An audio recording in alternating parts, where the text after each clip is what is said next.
ஓம் சாந்தி 20/7/2025 அவ்யக்த பாப்தாதா திருப்புதல் தேதி 25/2/2006 உற்சவ தினமான இன்று மனதின் ஊக்கம் உற்சாகத்தின் மூலமாக மாயையிடமிருந்து விடுபட்டிருக்கும் விரதம் எடுங்கள். கருணை உள்ளத்துடன் மாஸ்டர் முக்தியின் வள்ளல் ஆகுங்கள். தந்தையுடன் செல்ல வேண்டும் என்றால் சமநிலை பெறுங்கள். இன்று நாலாபுறமிருந்தும் மிக பிரியமான குழந்தைகளின் ஊக்கம் உற்சாகம் நிரம்பிய இனிமையிலும் இனிமையான அன்பு நினைவுகளும் வாழ்த்துக்களும் வந்தடைந்த வண்ணம் உள்ளன. ஒவ்வொருவர் மனதிலும் பாப்தாதாவின் பிறந்த நாளுக்கான ஊக்கம் நிறைந்த வாழ்த்துக்கள் கலந்துள்ளன. நீங்கள் அனைவரும் கூட இன்று விசேஷமாக வாழ்த்துக்களை பெற வந்தீர்களா, தர வந்தீர்களா? பாப்தாதாவும் செல்லமான குழந்தைகள் ஒவ்வொருவருக்கும் குழந்தைகளின் பிறந்த நாளுக்கான பன்மடங்கு வாழ்த்துக்களை வழங்குகிறார். இன்றைய நாளின் சிறப்பே முழு கல்பத்திலும் இல்லாது தந்தைக்கும் குழந்தைகளுக்கும் ஒன்றாக இணைந்தே கொண்டாடும் நாள் இன்று. இதனை விசித்திர ஜெயந்தி, இது போன்ற ஜெயந்தி எப்போதாவது கொண்டாடியது உண்டா? ஆனால் இன்றோ பாப்தாதா குழந்தைகளின் ஜெயந்தியையும் குழந்தைகள் பாப்தாதாவின் ஜெயந்தியையும் கொண்டாடுகிறீர்கள். பெயர் சிவ ஜெயந்தி என்று சொல்லப்படுகிறது. ஆனால் இந்த ஒரு ஜெயந்திக்குள் அநேக ஜெயந்திகள் அடங்கியுள்ளது. உங்கள் அனைவருக்கும் அதிக சந்தோஷம் உள்ளதுதானே? நாம் பாபாவிற்கு வாழ்த்து தர வந்துள்ளோம். தந்தையும் நமக்கு வாழ்த்து தர வந்துள்ளார். ஏனென்றால் தந்தைக்கும் குழந்தைகளுக்கும் ஒன்றாக பிறந்த நாள் நிகழ்வது இது அதிமிதமான அன்பின் அடையாளம் ஆகும். தந்தை குழந்தைகள் இல்லாமல் ஏதும் செய்ய இயலாது. குழந்தைகளும் தந்தையின்றி எதுவும் செய்ய இயலாது. பிறவியும் ஒன்றாக, சங்கம யுகத்தில் இருப்பதும் ஒன்றாகவே. ஏனென்றால் தந்தையும் குழந்தைகளும் இணைந்துள்ளனர். உலக நன்மைக்கான செயலும் ஒன்றாகவே நடைபெறுகிறது. தனித்து தந்தையும் செய்ய இயலாது, குழந்தைகளும் செய்ய இயலாது.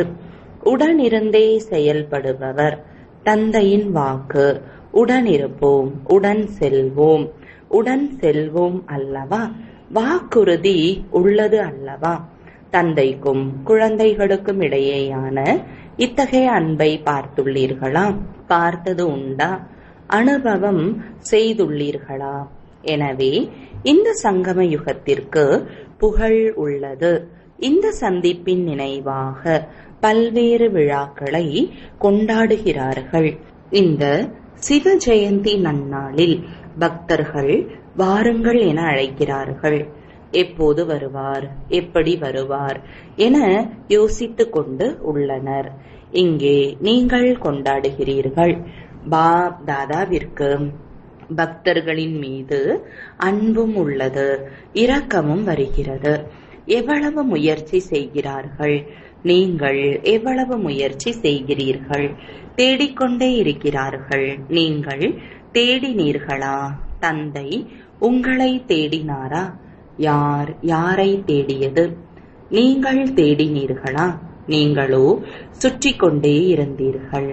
ஆனால் பாருங்கள், தந்தை குழந்தைகளை தேடி கண்டுபிடித்து விட்டார். குழந்தைகள் எங்கோ சென்று தொலைந்து போனீர்கள். இன்று கூட பாருங்கள், பாரதத்தின் அநேக ராஜ்யங்களிலிருந்து வந்துள்ளீர்கள். ஆனால் அயல் நாடும் குறைந்தது அல்ல. 100 தேசங்களிலிருந்து வந்துள்ளீர்கள்.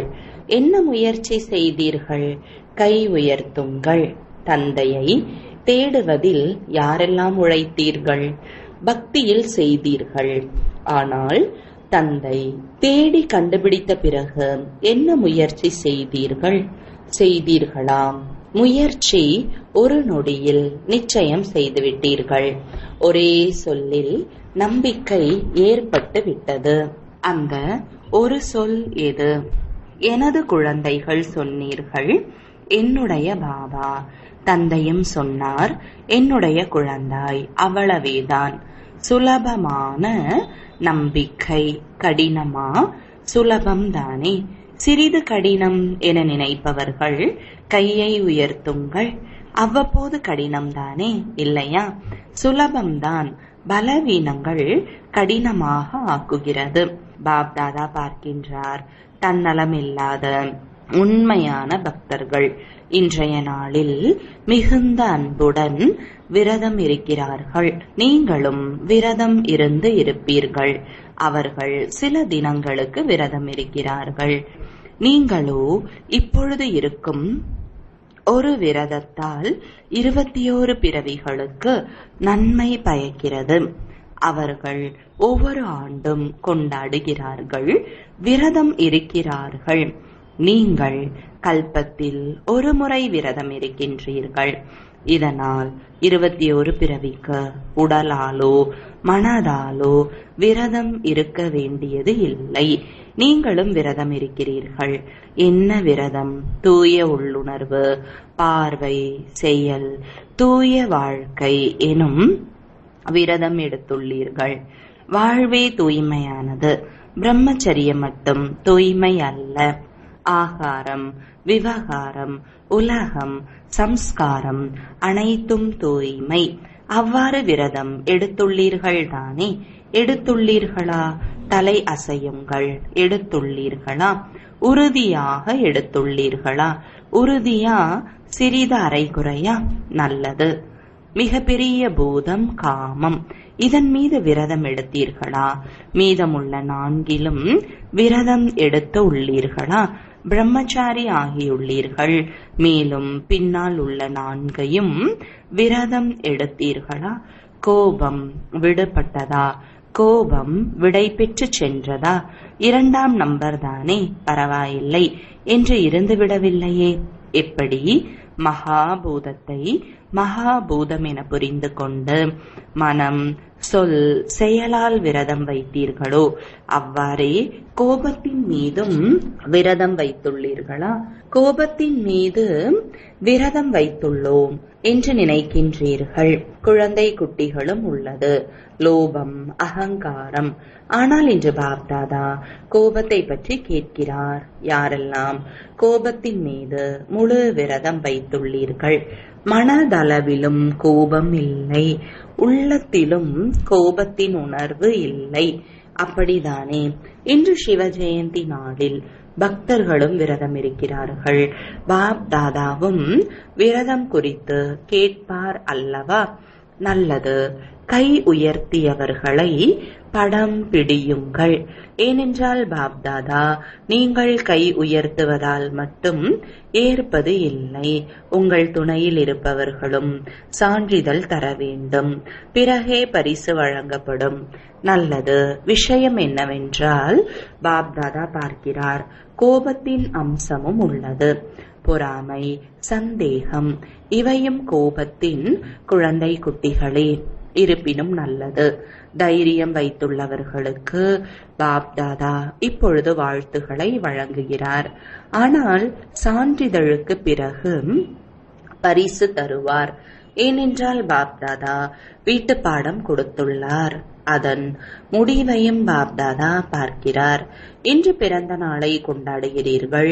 பிறந்த நாளில் என்ன செய்வார்கள்? 1. கேக் வெட்டுவார்கள்.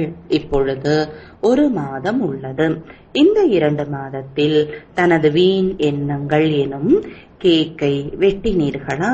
இந்த கேக்கை வெகு சுலபமாக வெட்டிவிடுகிறீர்கள். இன்றும் வெட்டுவீர்கள்.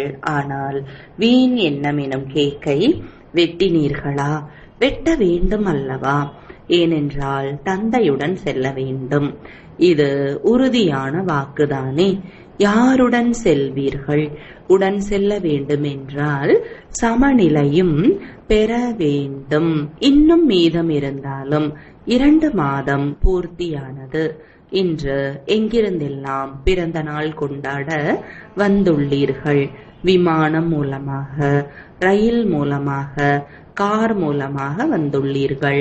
ஓடோடி வந்துள்ளீர்கள். பாப் தாதாவிற்கு மகிழ்ச்சியே. ஆனால் பிறந்த நாளில் முதல் பரிசு தருவார்கள். 1 மாதம் உள்ளது. ஹோலியும் வருகிறது. ஹோலியில் சிறிது எரிக்கப்படும். சில வீணான எண்ணம் எனும் விதையும் உள்ளது. விதை இருந்தால் தண்டும் வரும், இலையும் வரும்.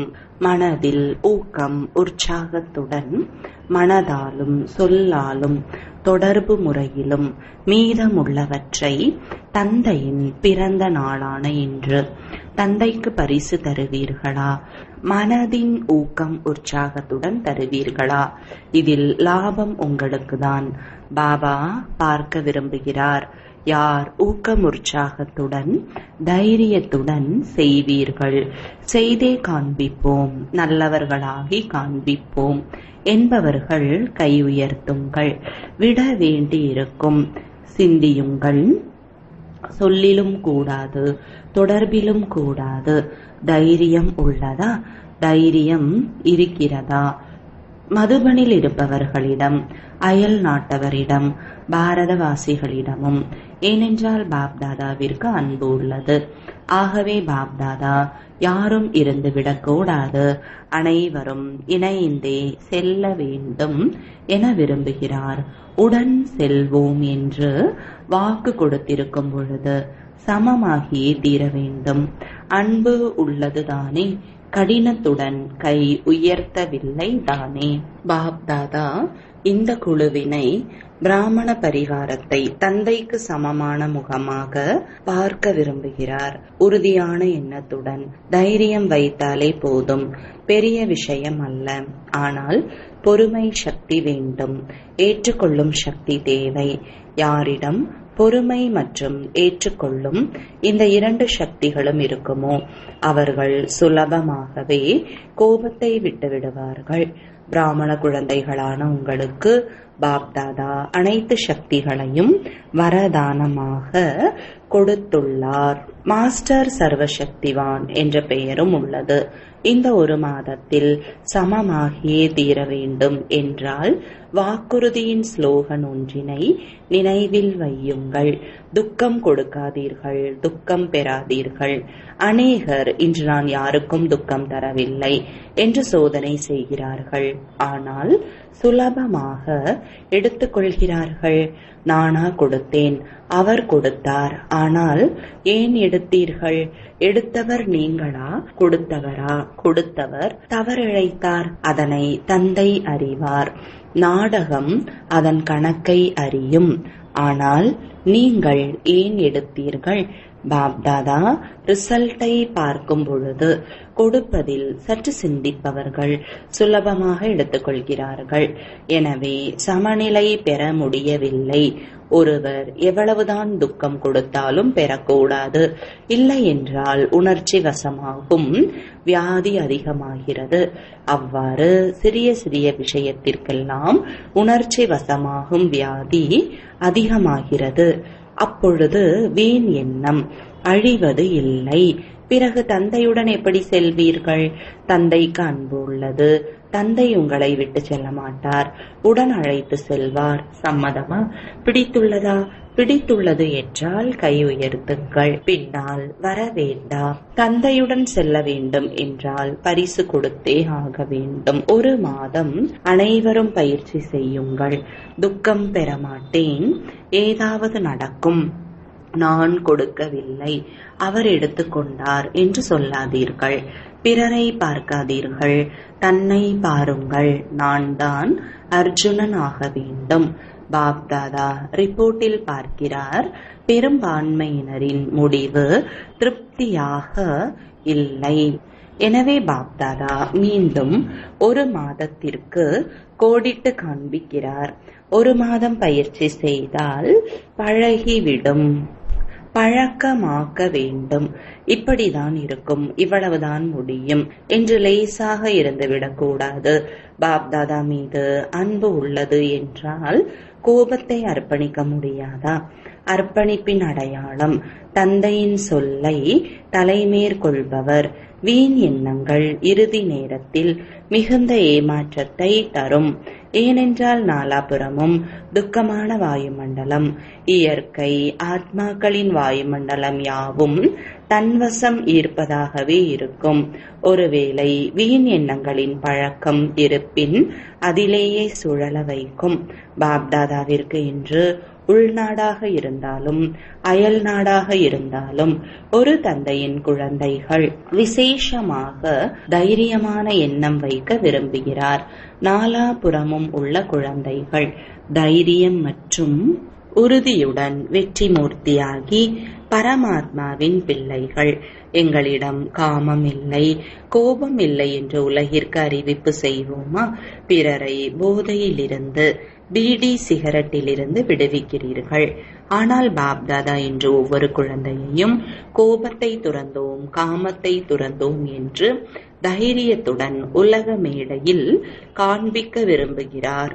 ஆனால் பாப்தாதா இன்று ஒவ்வொரு குழந்தையையும் கோபத்தை துறந்தோம், காமத்தை துறந்தோம் என்று தைரியத்துடன் உலக மேடையில் காண்பிக்க விரும்புகிறார். பிடித்துள்ளதா? தாதிமார்களுக்கு பிடித்துள்ளதா?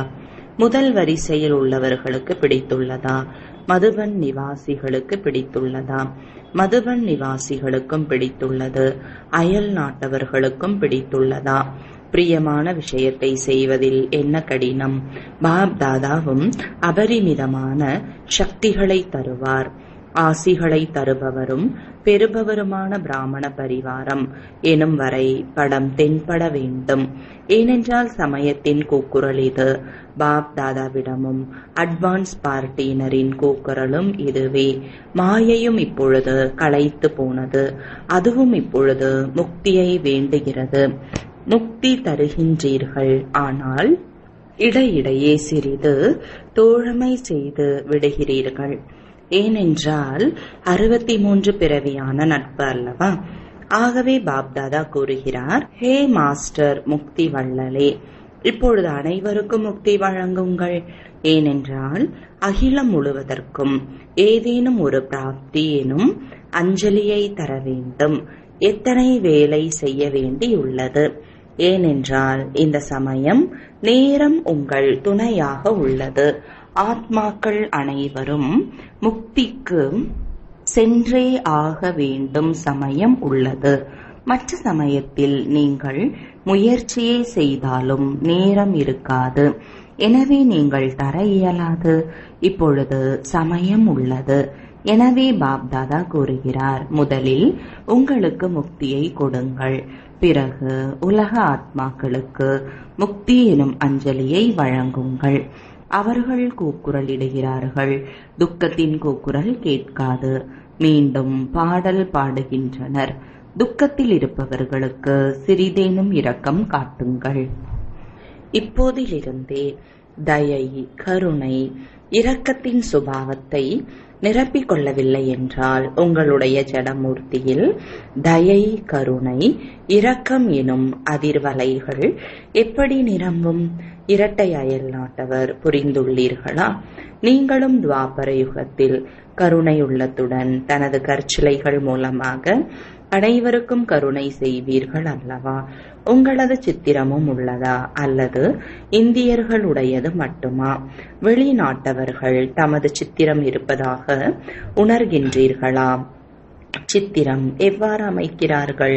சித்திரங்களிடம் சென்று என்ன கேட்கிறார்கள்? கருணை, கருணை என்றே கதர்கிறார்கள். ஆக இப்போதே சங்கம யுகத்தில் துவாபர கலியுகத்திற்காக ஜட சித்திரங்களில் வைப்ரேஷனை சேமித்தால்தான் உங்களது ஜட சித்திரங்கள் மூலமாக அனுபவம் செய்வார்கள். பக்தர்களுக்கு நன்மை ஏற்படும். பக்தர்களும் உங்கள் வம்சாவழிதான். நீங்கள் அனைவரும் கிரேட் கிரேட் கிராண்ட்ஃபாதரின் குழந்தைகள். பக்தர்களாயினும் துயரத்தில் உள்ளவர்களாயினும் உங்களது வம்சாவழியை சார்ந்தவர்கள். உங்களுக்கு இரக்கம் வரவில்லையா? வருகிறது.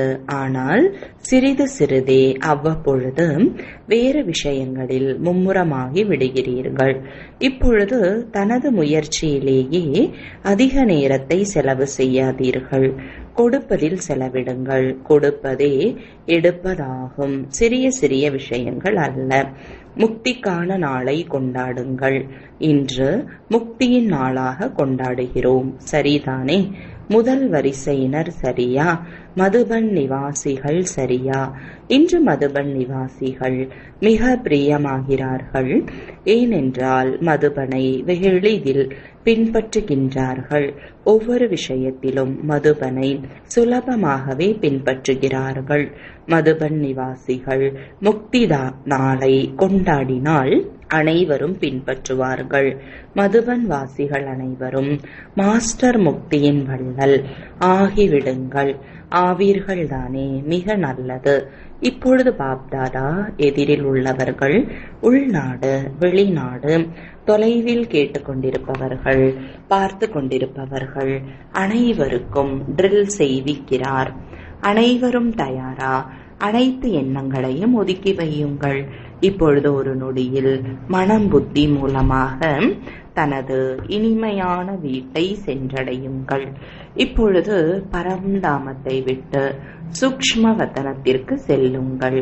இப்பொழுது சூக்ஷ்ம வதனத்தை விட்டு இந்த சாகார மண்ணுலகில் தமது ராஜ்யமான சொர்க்கத்தை சென்றடையுங்கள். இப்பொழுது தமது புருஷோத்தம சங்கம யுகத்தை வந்தடையுங்கள். இப்பொழுது மதுவனத்திற்கு வந்துவிடுங்கள். இவ்வாறாக மீண்டும் மீண்டும் சுய தரிசன சக்கரதாரியாக சக்கரத்தை சுழற்றி கொண்டே இருங்கள். நல்லது. நாலாபுறமும் உள்ள அன்பான அதிர்ஷ்டசாலியான குழந்தைகளுக்கு எப்பொழுதும் சுயராஜ்யத்தின் மூலம் சுயமாற்றம் செய்யும் ராஜா குழந்தைகளுக்கு எப்பொழுதும் உறுதித்தன்மை மூலம் வெற்றியை பெறும் வெற்றி நட்சத்திரங்களுக்கு எப்பொழுதும் மகிழ்ந்திருக்கும் பாக்யசாலி குழந்தைகளுக்கு பாப் தாதாவின் மற்றும் இன்று குழந்தைகளின் பிறந்த நாளில் வாழ்த்துக்கள், ஆசிகள், அன்பு நினைவுகள். அவ்வாறு உயர்ந்த குழந்தைகளுக்கு வணக்கங்கள். வரதானம். உலக நன்மைக்கான பொறுப்பை உணர்ந்து சமய மற்றும் சக்திகளை சிக்கனம் செய்யும் மாஸ்டர் படைப்பவர் ஆகுக. விளக்கம். உலகின் அனைத்து ஆத்மாக்களுக்கும் உயர்வான ஆத்மாக்களான உங்களது குடும்பம் எவ்வளவு பெரிய குடும்பமோ அவ்வளவு சிக்கனத்தை கையாள வேண்டும். ஆக அனைத்து ஆத்மாக்களையும் முன்னால் வைத்து தன்னை உலகளாவிய சேவையில் நிமித்தமான கருவி என புரிந்து தனது நேரம் மற்றும் சக்தியை செயல்படுத்துங்கள். தனக்கெனவே சம்பாதித்தோம், சாப்பிட்டோம், முடித்தோம் என்று அலட்சியமாகாதீர்கள். அனைத்து பொக்கிஷங்களுக்கும் கணக்கு போடுங்கள். மாஸ்டர் படைப்பவர் ஆகுக எனும் வரதானத்தை நினைவில் வைத்து சமயம் மற்றும் சக்தியை சேவைக்காக சேமியுங்கள். ஸ்லோகன். யார் ஒருவர் எண்ணம் மற்றும் வார்த்தை மூலமாக அனைவருக்கும் வரதானங்களை தருவாரோ அவரே மகாதானி ஆவார். அவ்யக்த சமிஞ்சை. எண்ணங்களின் சக்தியை சேமித்து உயர்ந்த சேவைக்கு நிமித்தமான கருவியாக ஆகுங்கள். விளக்கம்.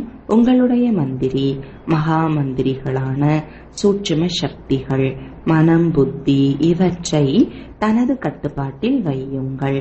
இப்போதிலிருந்தே உங்களது ராஜ்ய தர்பார் சரியாக இருந்தால் தர்மராஜாவின் அரசவையில் செல்ல மாட்டீர்கள். தர்மராஜாவும் வரவேற்பார். ஆனால் கட்டுப்படுத்தும் சக்தி இல்லை என்றால் இறுதியில் அபராதம் செலுத்த தர்மராஜபுரிக்கு செல்ல வேண்டும். தண்டனைகளே அபராதம்.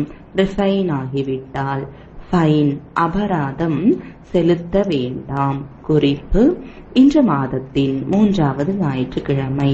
ராஜயோகி தபஸ்வியான அனைத்து சகோதர சகோதரிகளும் மாலை 6:30 மணி முதல் 7:30 மணி வரை விசேஷமாக யோக பயிற்சியில் பக்தர்களின் கூக்குரலை கேட்டு தனது இஷ்ட தேவதை எனும் இரக்க மனமுள்ள வள்ளல் சொரூபத்தில் நிலை பெற்று அனைவரது மன விருப்பங்களையும் பூர்த்தி செய்யும் சேவை செய்யுங்கள்.